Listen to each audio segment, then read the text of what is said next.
శ్రీమాత్రే నమ. జయ గురు దత్తాత్రేయ నమ. ఈ వీడియోలో మనం ఫిబ్రవరి నెల 2024 సంవత్సరంలో మకర రాశి వారికి మాస ఫలితాలు ఏ విధంగా ఉంటాయో పరిశీలించే ప్రయత్నం చేద్దాం. మరి ఈ నెల మకర రాశి వారికి ఫిబ్రవరి 15వ తారీఖు వరకు అష్టమాధిపతి రవి రాశి అంతే సంచరించడం జరుగుతుంది.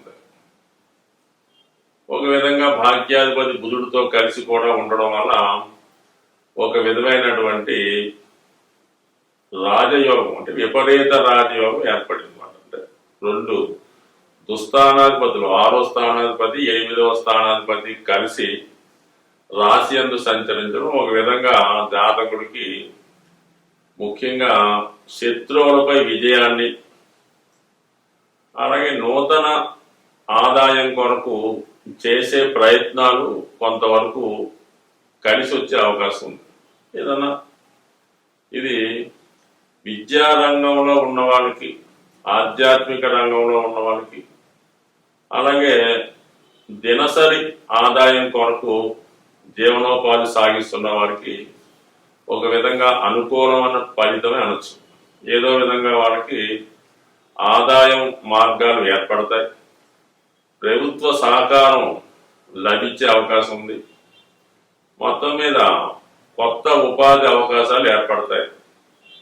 గతంలో కన్నా కొద్దిగా ధైర్యంగా, కాన్ఫిడెన్స్గా జాతకుడు మరి తన వ్యవహారాన్ని ముందుకు తీసుకెళ్లే అవకాశం ఉంటుంది.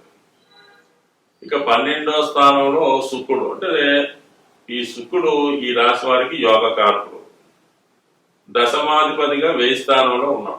అప్పుడు ఏమవుతుందంటే వృత్తి కొరకు పెట్టుబడి పెట్టడం కానీ, వృత్తిని మార్చడం కానీ, ఉపాధి కొరకు దూర ప్రాంతం కానీ విదేశం కానీ వెళ్ళడం కానీ జరుగుతుంటుంది. అంటే ఇవి తొందరగా మారే గ్రహాలు కాబట్టి ఆ ప్రయత్నాలు జరుగుతుంటాయి. గతంలో ప్రయత్నం చేస్తే ఈ సమయంలో దాని ఫలితం ఇవ్వడం జరుగుతుంది. సరే, మొత్తం మీద శుక్రుడు 12లో ఉన్నప్పుడు ఏదన్నా వ్యాపార అవసరాల కొరకు, ఉద్యోగ అభివృద్ధి కొరకు, అలాగే విందు వినోదాల కొరకు, లేదంటే ఏదైనా లగ్జరీ సంబంధించిన వాటి కొరకు ధన వ్యయం జరుగుతూ ఉంటుంది. సంతోషంగా కొంత ధనాన్ని శుక్రుడు 12లో ఉన్నప్పుడు జాతకుడు ఎంజాయ్ చేస్తుంటాడు. దానికి అదనంగా బుధుడు కూడా, చతుర్థ లాభాధిపతిగా ఉన్నటువంటి కుజుడు కూడా 12వ స్థానంలో సంచరిస్తున్నాడు. అంటే శుక్ర కుజుడు 12వ స్థానంలో ఉన్నప్పుడు జాతకుడు కొంత అనవసర వ్యయం చేయడం జరుగుతుంది. చాలా కాలంగా అతను ఏదో ఒక తీరని కోరుకుంటే దాన్ని ఈ సమయంలో తీర్చుకునే ప్రయత్నం చేస్తుంటాడు. అలాగే ఒక ఖరీదైన హోటల్లో స్టే చేయడం కానీ, లేదంటే ఏదైనా దూర ప్రాంతంలో ఉన్నటువంటి ఒక వినోద కేంద్రాన్ని, విలాస కేంద్రాన్ని దర్శించడం, అక్కడ కావలసిన వారితో ఎంజాయ్ చేయడం కూడా జరుగుతుంటుంది. ఇది అందరి విషయంలో కాకపోయినా వారి వారి స్థాయిని బట్టి ఈ కుజ శుక్రుడు కలిసినప్పుడు జాతకుడికి కొంత కొత్త కొత్త ఆలోచనలు, కొత్త కొత్త అలవాట్లు మీద ఆసక్తి మళ్ళుతూ ఉంటుంది. ఏదో కొంత అతని స్థాయిని బట్టి జీవితాన్ని ఎంజాయ్ చేసే ప్రయత్నం చేస్తుంటాడు. సో ఇది ఈ విధంగా ఉంటే లగ్నంలో బుధ కుజుడు అనుకూలంగా ఉన్నారు. అయితే శని 2వ స్థానంలో కుటుంబ స్థానంలో ఉండడం వల్ల కుటుంబ పరంగా ఆర్థికపరమైన చికాకులు, కుటుంబ సభ్యుల నుంచి సహకారం పెద్దగా లేకపోవడం జరుగుతుంటుంది. కొంతమంది ఇదే సమయంలో ఇవన్నీ అనుకూలిస్తున్నాయి కాబట్టి జీవనోపాధి కొరకు వేరే ప్రాంతం కానీ, దూర ప్రాంతం కానీ వెళ్ళడం జరుగుతుంటుంది. ఇక శని భగవానుడు కూడా రాహు నక్షత్రంలో సంచరిస్తున్నాడు కాబట్టి, రాహు 3వ స్థానంలో ఉన్నాడు కాబట్టి కొంతవరకు కొత్త ఉపాధి అవకాశాలు ఏర్పడే అవకాశం ఉంది. అంటే చాలా కాలంగా ఉన్నటువంటి ప్రభావాల జీవితంలో ఏదన్నా ఒక వ్యాపారం ఏదో చేసి బాగా నష్టపోయిన వాళ్ళు తిరిగి మళ్ళా వాళ్ళ జీవనోపాధి కొరకు వేరే ప్రాంతంలో కొత్తగా లైఫ్ని స్టార్ట్ చేసే సూచనలు జాతకంలో కనబడుతుంటాయి. సో ఏదైనా మొత్తం మీద జాతకుడు కొత్త జీవన ఉపాధిని, కొత్త జీవితాన్ని ప్రారంభించే సమయం రావడం జరిగింది.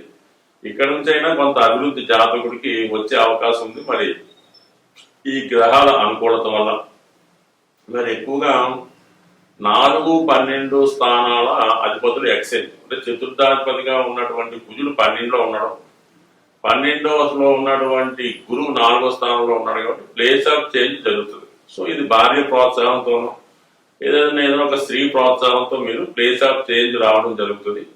అదే ప్లేస్ ఆఫ్ చేంజ్ తర్వాత ఖచ్చితంగా బాగుంటుంది, ఇందులో ఎటువంటి సందేహం లేదు. కాబట్టి మీరు మరి ఖచ్చితంగా మరి మీ మీ స్థాయిని బట్టి మరి బాగా ఈ ఏలినాటి శని ప్రభావంలో ఇబ్బంది పడిన వారు, ఆల్రెడీ జీవనోపాధి కోల్పోయి ఏం చేద్దామని ఆలోచిస్తున్న వారు ముందు మీకు అనుకూలమైనటువంటి ఒక కొత్త ప్రాంతానికి మారి అక్కడ మీ జీవనోపాధి సాగించడం వల్ల 100% మీ యొక్క జీవన విధానం తిరిగి పునఃప్రారంభం అవుతుంది. తిరిగి నెమ్మదిగా మీ యొక్క పాత వైభవాన్ని తిరిగి పొందే అవకాశం ఉంటుంది. కాబట్టి ఏమాత్రం ఆలోచన లేకుండా ఏదైనా అవకాశం వచ్చినప్పుడు మీరు ప్లేస్ మారండి, 100% బాగుంటుంది, అందులో ఏం పర్వాలేదు.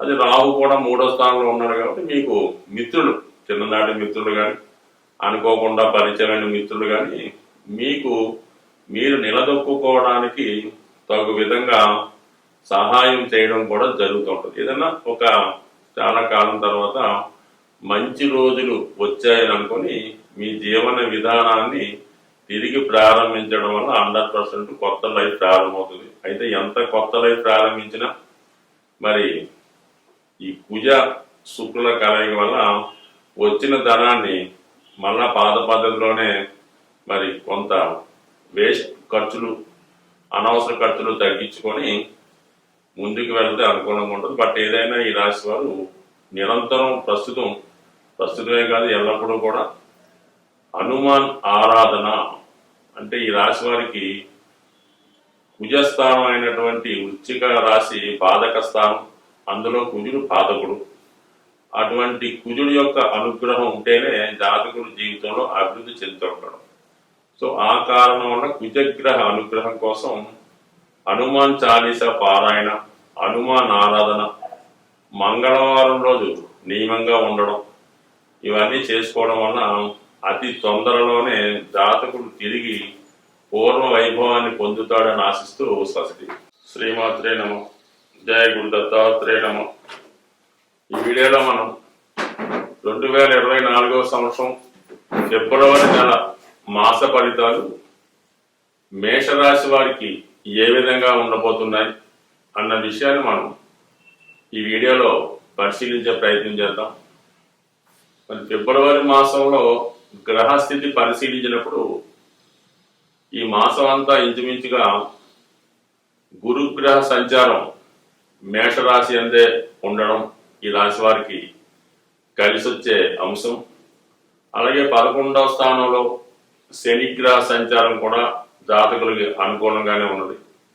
అయితే మనం ప్రస్తుతం చర్చించుకున్నటువంటి మాస ఫలితాల ప్రకారం రవి యొక్క గమనం చాలా ఇంపార్టెంట్గా జాతకం మీద ప్రభావం చూపిస్తుంటుంది. కాబట్టి ప్రస్తుతం ఈ రాశి వారికి ఇంచుమించుగా ఫిబ్రవరి 15వ తారీఖు వరకు కూడా రవి దశమ స్థాన సంచారం చేయడం జరుగుతుంది. దశమ స్థానంలో శని భగవానుడికి దిగ్బలం పొందడం జరుగుతుంది. అంటే ఉచ్చగ్రహం ఎటువంటి ఫలితం ఇస్తుందో ఇంచుమించుగా అటువంటి ఫలితం దశమ స్థానం ఉన్నటువంటి రవి మరి జాతకుడికి ఇవ్వడం జరుగుతుంది. అంటే రవి ఎప్పుడైతే గోచారీత్యా బలమైన స్థానంలోకి రావడం జరిగిందో, ముఖ్యంగా ఈ రాశిలో ఉన్నటువంటి స్వతంత్ర వృత్తుల్లో ఉన్న వాళ్ళకి, ముఖ్యంగా రియల్ ఎస్టేటు రాజకీయ రంగంలో ఉన్న వాళ్ళకి వాళ్ళ యొక్క హోదా పెరుగుతుంది, పరపతి పెరుగుతుంది, వాళ్ళు కమాండింగ్గా వృత్తిని నిర్వహించగలరు. సో అలాగే మంచి వ్యాపారం కూడా ఈ నెలలో అధికారుల సహకారంతో, రాజకీయ నాయకుల సహకారంతో చాలా ఉత్తమమైన ఫలితాలు ఈ రాశి వారు పొందడం జరుగుతుంది. ముఖ్యంగా మరి ఉద్యోగస్తులకి, ప్రభుత్వ ఉద్యోగస్తులకు కానీ ప్రైవేటు ఉద్యోగస్తులకు కానీ మరి రవి భగవానుడు దశమ స్థానంలో ఉండడం మంచిదైనప్పుడు కూడా బుధగ్రహంతో కలిసి సంచారం చేయడం వల్ల, అంటే తృతీయాధిపతితో కలిసి అలాగే దశమ స్థానంలో సంచారం చేయడం, ఈ రెండు కూడా జాతకుడికి వృత్తిపరమైనటువంటి మార్పుకి కారణమవుతూ ఉంటాయి. ఈ సమయంలో జాతకుడికి వృత్తిలో అభివృద్ధి పొందడం కానీ, వృత్తిపరంగా చేంజ్ చేద్దామంటే వేరే వృత్తిలో మారదాం అనుకున్న వారికి ఇది అనుకూలమైనటువంటి సమయం. కంపల్సరీగా ఈ విధంగా ఎవరైతే వృత్తి చేంజ్ చేద్దాం అనుకుంటారో వాళ్ళకి ఈ సమయం ఖచ్చితంగా అనుకూలించే అవకాశం ఉంది. సో ఇది హ్యాపీ అయిన పొజిషన్. ఇక రాష్ట్రాధిపతిగా ఉన్నటువంటి కుజుడు భాగ్యస్థాన సంచారం చేస్తున్నాడు. అంటే ఇక్కడ 1-9 ఎక్సైజ్ మాట. రాష్ట్రాధిపతి బుధుడితో 9వ స్థానాధిపతి గురుగ్రహ పరివర్తన అన్నది ఈ జాతకులకి విదేశ ప్రయాణాలు, ఉన్నత విద్యా అవకాశాలు, పుణ్యక్షేత్రాలు దర్శించడం, పుణ్య కార్యక్రమాల్లో పాల్గొనడం, ఇవన్నీ కూడా జాతకుడికి అనుకూలమైనటువంటి అంశంగా పరిగణించవచ్చు.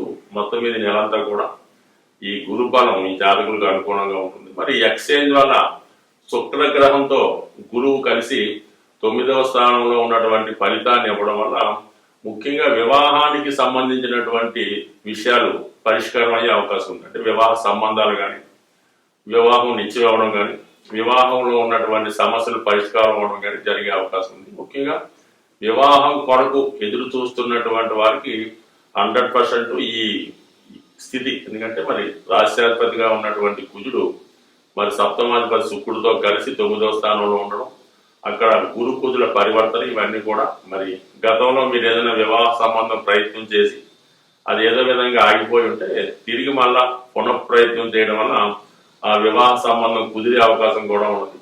అలాగే విదేశ సంబంధాలు, దూర ప్రాంతంలో ఉన్నటువంటి సంబంధాలు పరిశీలించే వారికి ఇది అనుకూలమైనటువంటి సమయం. ముఖ్యంగా మీరు ఈ వివాహ సంబంధాలు పరిశీలించేటప్పుడు, చూసేటప్పుడు ఈ మేషరాశి జాతకులు ప్రస్తుతం మీ యొక్క ఉన్న స్థితికి, అంటే ఉన్న ప్రాంతానికి, ఏదో ఉన్న గృహానికి ఉత్తర దిశలో సంబంధాలు అన్వేషించడం వల్ల తొందరగా వివాహం నిశ్చయమయ్యే అవకాశం ఉంది. సో ఈ విధంగా మరి ఈ భాగ్యస్థానం అనుకూలంగా ఉంది, దశమ స్థానం ఇంకా అనుకూలంగా ఉంది, ఇక లాభస్థానం కూడా అత్యంత అనుకూలంగా ఉండడం ఈ రాశి వారికి చాలా ఈ ఫిబ్రవరి మాసం అంతా కూడా అనుకూలమైన ఫలితాలు మాత్రమే గోచరిస్తున్నాయి. దాని తర్వాత ఫిబ్రవరి 15 తర్వాత సూర్య భగవానుడు అంటే రవి 11వ స్థానానికి రావడం జరుగుతుంది. ఒక పంచమాధిపతి లాభస్థానంలోకి రావడం వల్ల సంతానం విషయంలో శుభవార్తలు వింటారు. అలాగే మీ సంతానానికి ఏదైనా ఉద్యోగ ప్రయత్నం ఫలించడం కానీ, వారికి మంచి అవకాశాలు రావడం కానీ జరుగుతుంటుంది. ముఖ్యంగా మీ పిల్లలకి ఉద్యోగ ప్రయత్నాలు ఫలించే అవకాశం ఉంది. సో అలాగే మీకు ప్రభుత్వ పథకాలు అనుకూలంగా రావడం, మీ యొక్క కృషికి, మీ యొక్క టాలెంట్కి తగిన గుర్తింపు కూడా మీకు ఫిబ్రవరి 15 తర్వాత రావడం. అంటే ప్రభుత్వ తరపు నుంచి మీకు ఏమైనా రావాల్సిన ధనం రావాల్సి ఉన్నా, లేదంటే వారసత్వంగా తండ్రి గారి ద్వారా కానీ, తాతగారి ద్వారా కానీ మీకు ఏమైనా ఆస్తి కానీ, ప్రభుత్వం నుంచి కానీ ఏమైనా రావాల్సి ఉంటే ఈ సమయంలో మరి మీకు ఈ ఫిబ్రవరి 15 తర్వాత అనుకూలించే అవకాశం ఉంది. ఇది ముఖ్యంగా ప్రభుత్వ ఉద్యోగం ఆశిస్తున్న వారికి కానీ, ప్రభుత్వంలో పదవులు ఆశిస్తున్న వారికి కానీ, లేదంటే వారసత్వంగా కొంతమందికి పదవులు వస్తుంటాయన్నమాట. అంటే ఏదో ఎండోమెంట్స్ బోర్డులో వాళ్ళ నాన్నగారు తండ్రి గారు చేస్తే వీళ్ళకి రావడం, లేదా ఏదో కారణాంతరం వాళ్ళ ఫాదర్కి సిక్ అయితే పిల్లలకి ఉద్యోగాలు రావడం, అటువంటివి ఏమన్నా అవకాశం ఉన్నవాళ్ళు ఈ సందర్భంలో ప్రయత్నం చేస్తే మీకు ప్రభుత్వం నుంచి వారసత్వంగా రావాల్సినది ఈ సమయంలో వచ్చే అవకాశం ఉంది జాతకులకి. సో ఇక అలాగే 6వ స్థానంలో ఉన్నటువంటి కేతు గ్రహం కూడా మీకు చక్కని విజయావకాశాన్ని ఇవ్వడం జరుగుతుంది. ఓవరాల్గా ఈ రాశి వారు ఈ నెలలో ముఖ్యంగా పూజించవలసినటువంటి దైవం సూర్య భగవానుని ఎక్కువగా పూజించడం వల్ల, అలాగే హనుమాన్ చాలీసా పారాయణ, హనుమాన్ ఆలయ దర్శనం చేసుకోవడం వల్ల ఖచ్చితంగా మీకు ఈ మాసంలో అనుకూలమైన ఫలితాలు వచ్చే అవకాశం ఉంది. స్వస్తి.